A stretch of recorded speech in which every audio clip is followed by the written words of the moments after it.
This is Jeremy Brown, a 28-year-old devoted father of four who would be killed by his annoyed wife on Facebook Live just after discovering his secret. Oh man, that's what I'm finna do. I'm finna get out. I ain't really trying to harm anyway. I'm just trying to get out. No, you want to go tell your family about this, about that. You want to do this. What is the conversation? No, what's the conversation? Don't touch me, bro. What's the conversation? Move, bro. I'm trying to get ready for work, man. Go. Ain't nobody finna come over here and do nothing. Get your hands off me, bro. Stop touching me. Move. Please just stop. Sit there on me, Jay.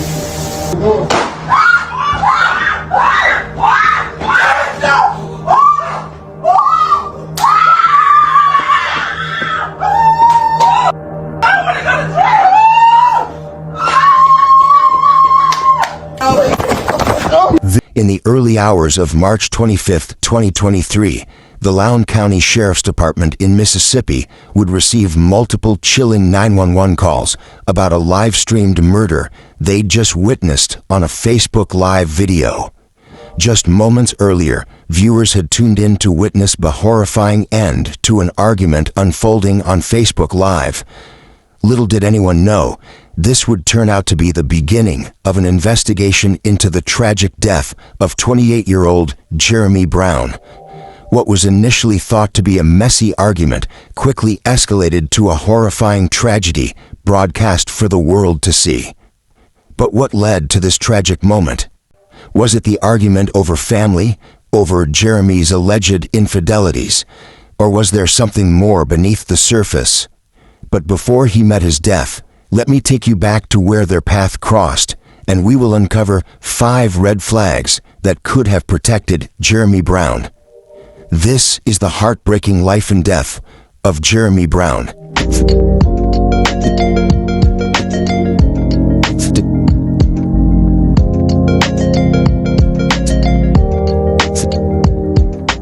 Jeremy Brown was not just a man, he was a father, a son, and a friend to many. Born on October 18, 1994, in Mississippi, Jeremy grew up in a loving family. He was the second of 4 children, raised in a home where hard work and family values were always at the core. His mother, who worked 2 jobs, instilled in him the importance of responsibility, while his father, ever present, taught him the significance of helping others, often coaching Little League or fixing neighbors' cars in his spare time. Jeremy's childhood was full of laughter and warmth. Even though his neighborhood had its fair share of challenges, his home was always filled with family and friends. He became known as the good kid, someone who looked out for others and who always did the right thing. Sadly, this attribute could not save him when death came calling from the hands of someone he swore to love and protect. Jeremy helped an elderly neighbor with yard work without being asked, gave up his seat for someone's grandma at church, and walked his friends home after dark. As a teenager, Jeremy was wise beyond his years. His friends and teachers would often say that he had an understanding of life that most people only gain when they get older. Graduating from high school in Jefferson, Mississippi, Jeremy wasn't interested in chasing after fame or popularity. Instead, he focused on family and work. He talked about starting a business one day, maybe getting into carpentry or landscaping. He wanted to build something from the ground up, something he could pass down. After graduating from high school, Jeremy wasted no time stepping into adulthood. He picked up a job as a delivery driver and later worked in construction. Even though these jobs weren't glamorous, Jeremy never complained. Every paycheck went to supporting his family, paying bills, and saving for the future. He wasn't looking for accolades, he was just trying to do right by the people he loved. It was during this phase of his life that he met 29-year-old Khadijah Michelle Brown. A complete contrast to his calm nature, Khadijah was energetic, outspoken, and had a fiery attitude. But despite their differences, there was an undeniable chemistry between them. Jeremy, with his calm demeanor, balanced out Khadijah's fire, and in return, she brought a spark to his life. Their relationship moved quickly, and within a year they were living together. Jeremy was committed. He took care of her, made sure she never lacked anything, and referred to her as his queen.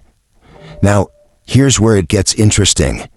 Even when the couple argued, which they often did, Jeremy would try to resolve things calmly.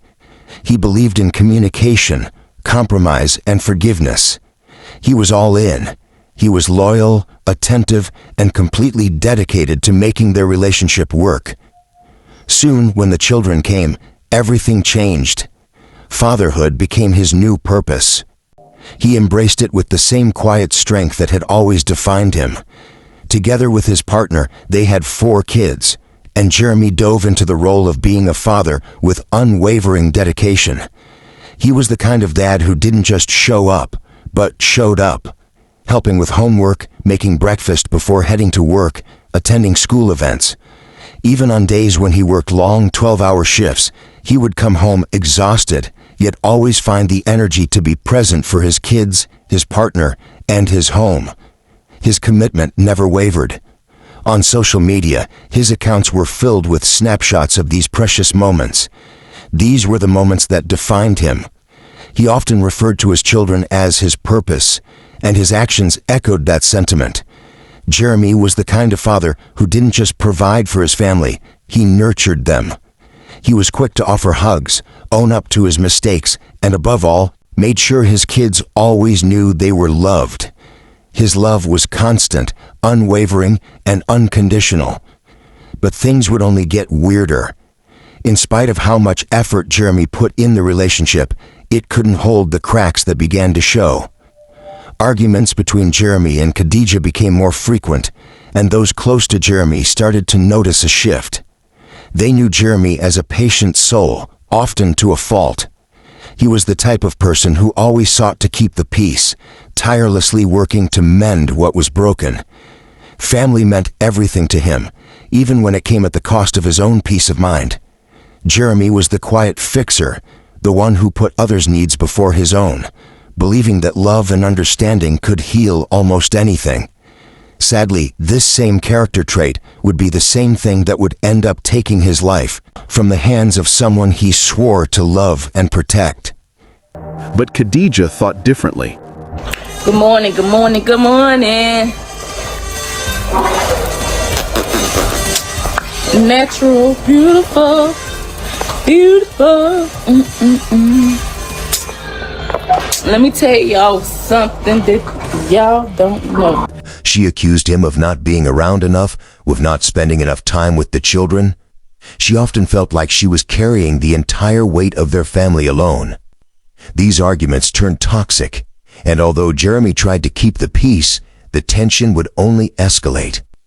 It was during this time that Khadija began posting things on social media. Subtle hints about her frustrations with Jeremy began to appear, including posts accusing him of cheating with his employees and shared screenshots of alleged text conversations. While there was no concrete evidence that Jeremy had been unfaithful, Khadija's growing anger would only make things take an even darker turn. On the evening of March 25, 2023, the couple had been arguing throughout the day. There were accusations and doors slamming. Their children were reportedly inside the apartment. Jeremy tried to cool things off, but Khadija wouldn't let it go. She went live on Facebook, a behavior she had been known to do when she was upset. She had been using social media as a platform to air out her grievances, a practice that would soon escalate in ways no one could have predicted. The video, which started as a typical argument, quickly took a turn for the worse. Dozens of people tuned in to the live stream that evening, expecting the usual heated exchange. What they didn't realize was that they were about to witness the beginning of something irreversible. Always. Yeah, people want to have something to say, but he ain't here with his kids. He ain't helping. He left at 6:00. He left at 6:06 to go be with his mama. If you don't need your mama kid instead of over here trying to cook something to eat. Instead of trying to.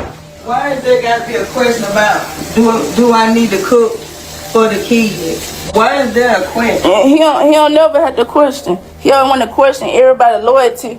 But where is his loyalty at? I ain't still no damn loyalty. I'm talking about. But he want to talk about me when I am not doing. He want to talk about me when I'm not doing.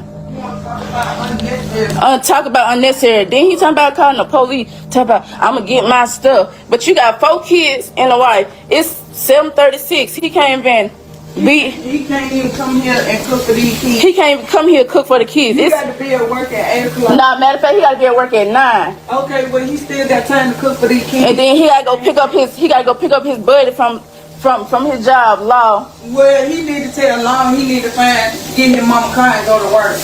He pick up his buddy Law, take him to work back and forth every day. I ain't got nothing to But then, nobody helping nobody, but if Law. But he can't put gas in both cars. That's what I'm saying. If Law ain't getting him no gas money to go to work, talking about people got stuff.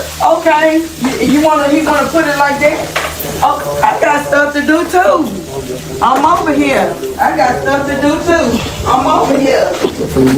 I'm over here cooking breakfast. Yeah, what you on the phone with? Uncle, bro, boom. I'm talking about Uncle. Shut up.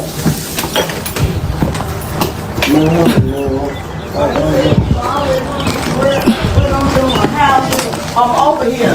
I'm doing. No, you ain't trying to get ready for work. Look at him. This is sad case, y'all. He getting his stuff. Look at that. Sad case. Okay, Jeremy, what is the conversation you want to have? We good. Yeah, and your baby in the room. Conversation you want to have? We good. If I'm, give me my phone, bro. Don't shut What is the conversation you want to have? What the conversation?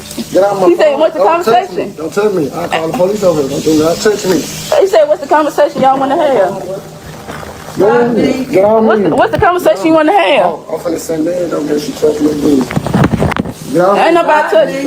I'm gonna send my cousin over here. Do not touch me, Don't bro. call nobody over here. Oh, What baby. is the Tell your daughter to keep her hands on What me. is the Tell your conversation? daughter to keep her hands on me.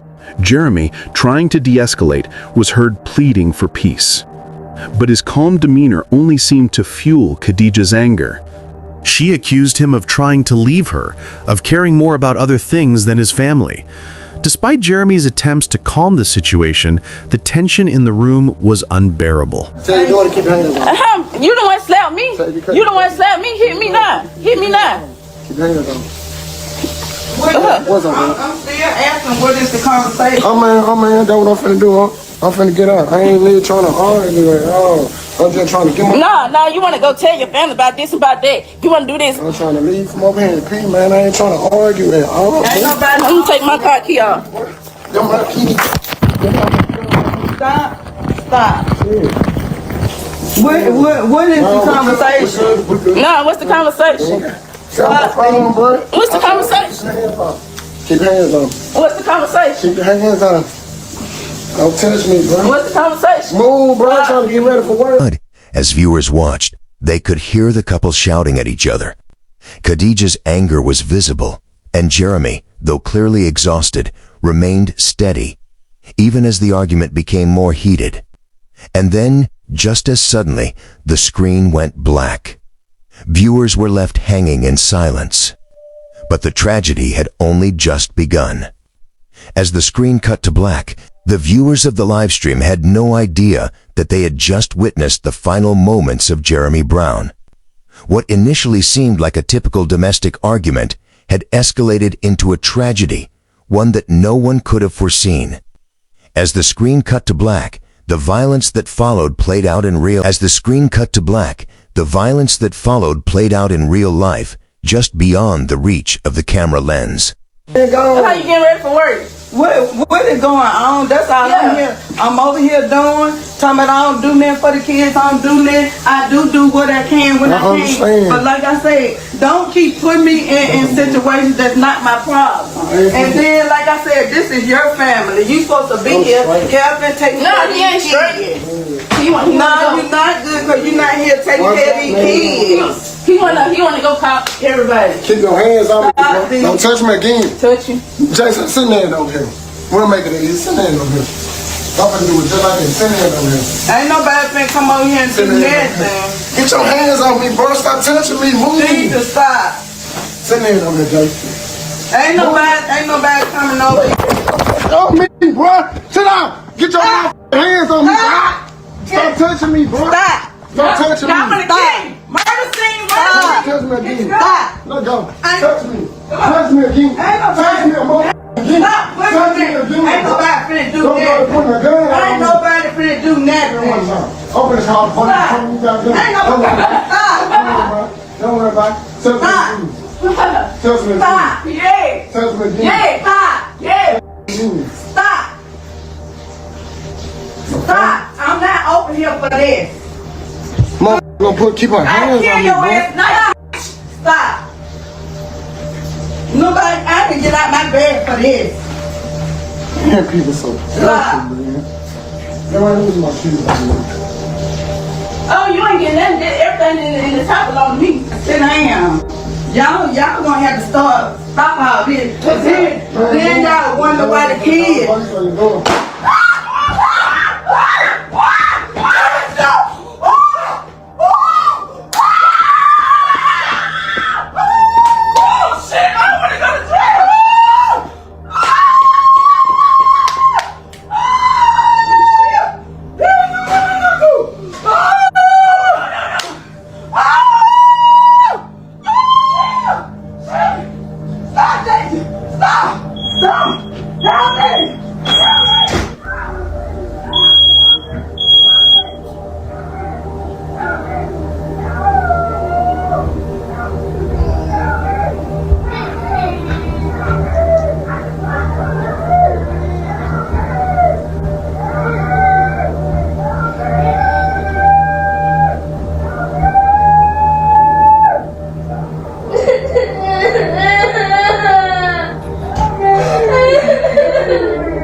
Minutes after the live stream ended, the 911 calls flooded in. Neighbors and witnesses, many of whom had been watching the live stream unfold, reported hearing a loud bang followed by frantic screams. The noise echoed through the apartment complex, and by the time deputies arrived at the Green Tree Apartments, the chaos had already taken its toll. Inside the apartment, the scene was grim.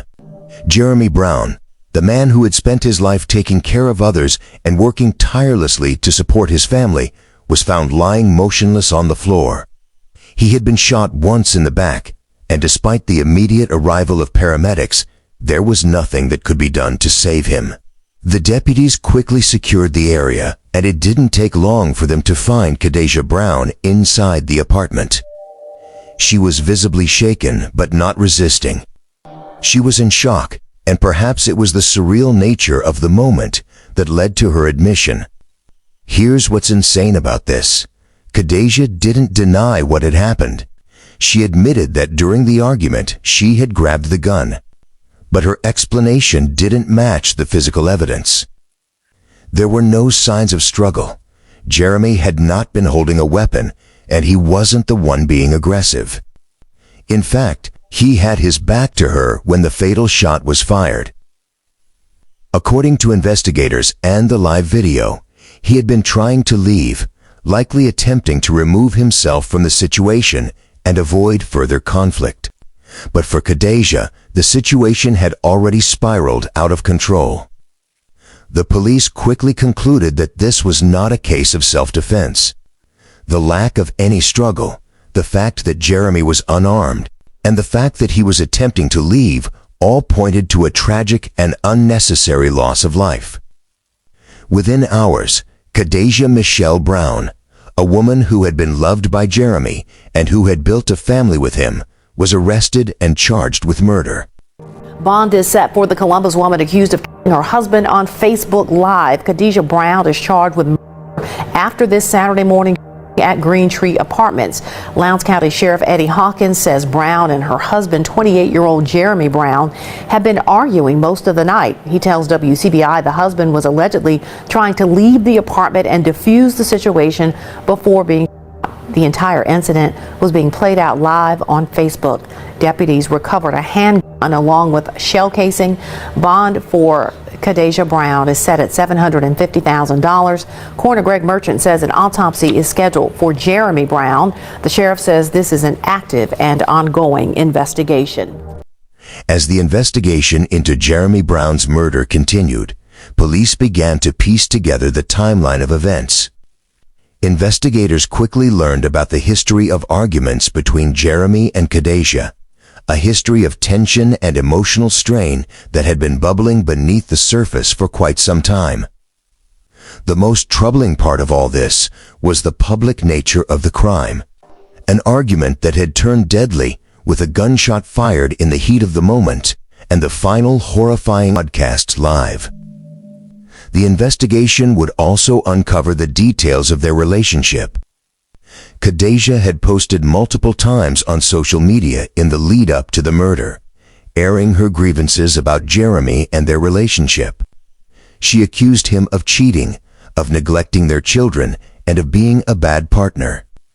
However, despite her public claims, there was no concrete evidence that Jeremy had been unfaithful.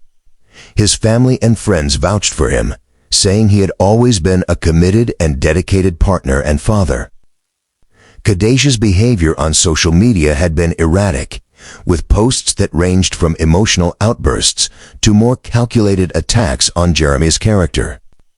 These posts, which once seemed like the outpouring of frustration in a difficult relationship, now took on a far darker tone in hindsight. The live stream itself became a key piece of evidence, offering a window into the final moments of Jeremy's life, as well as a glimpse into the volatile and destructive nature of the relationship between them. As the case moved forward, Khadijah's trial became the focal point of the community. The tragedy had already shattered so many lives, but now, as the legal process unfolded, the question remained, how could this happen? What had led to this point? Go back to the Factor Uncensored. Khadijah Michelle Brown is accused of her husband, Jeremy Brown, to this happened in Mississippi Saturday morning over the weekend. Now, according to investigators, they got into an argument about him not cooking for the kids before he had to go to work, among other things. That argument turned physical and ended with the fatal shooting, which played out on a Facebook Live stream. I ain't really trying to argue at all.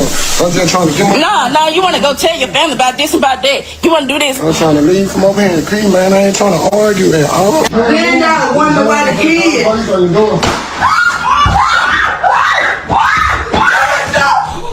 A tragic reminder that men are also or could be victims in domestic violence, but we have to watch and see what happens and what plays out in this investigation. So we don't want to be quick to say he was a victim of domestic violence. We just don't know what happened. Now, Brown is in police custody tonight, that being the wife. Police say there was a history of domestic violence between Brown and the victim. They didn't say on which side, who was committing the domestic violence. During the trial, Khadijah's defense team attempted to frame her actions as the result of emotional instability. They claimed that she had been overwhelmed by the pressures of motherhood, by the strained relationship, and by her frustrations with Jeremy. The defense painted her as a woman who, in the heat of the moment, had lost control of her emotions, leading to the fatal shooting of her partner. They argued that she had acted out of a sense of desperation, unable to handle the emotional turmoil any longer. However, the prosecution was quick to counter it. They claimed that emotional instability does not justify murder. They argued that Khadijah made a conscious decision to pick up the gun and that her actions were not born out of self-defense or panic, but out of a deliberate choice to end her partner's life. The prosecution also highlighted the fact that this incident was not isolated. It was the culmination of years of tension, control issues, and unresolved conflict between the two, and it was this history that had led to the tragic outcome. In the end, Khadijah pled guilty to second-degree murder as part of a plea deal that spared her from a life sentence. However, the sentence was still severe. The judge handed down a sentence of 40 years in prison with no possibility of parole for the first 25 years. The courtroom was silent as the verdict was read. Some people in the community felt justice had been served, but for others, the sentence didn't seem long enough given the gravity of the crime and the public nature of the killing. The sentencing sparked intense debate in the community.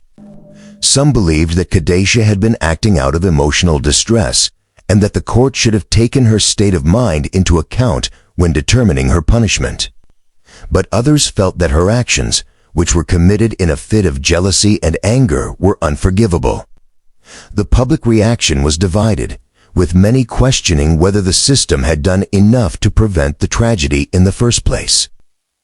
Jeremy Brown's death left his family, friends, and community heartbroken. Jeremy had always been the rock of his family. He was the dependable one, the kind of man who worked hard, cared deeply for his children, and always made time for those he loved. His commitment to his kids was unwavering. He had provided for them and been there for them through thick and thin. Now, with him gone, the future was uncertain for his 4 children, who were left without their father. The murder broadcast for the world to see left a permanent scar on those who witnessed it. It was more than just a tragedy.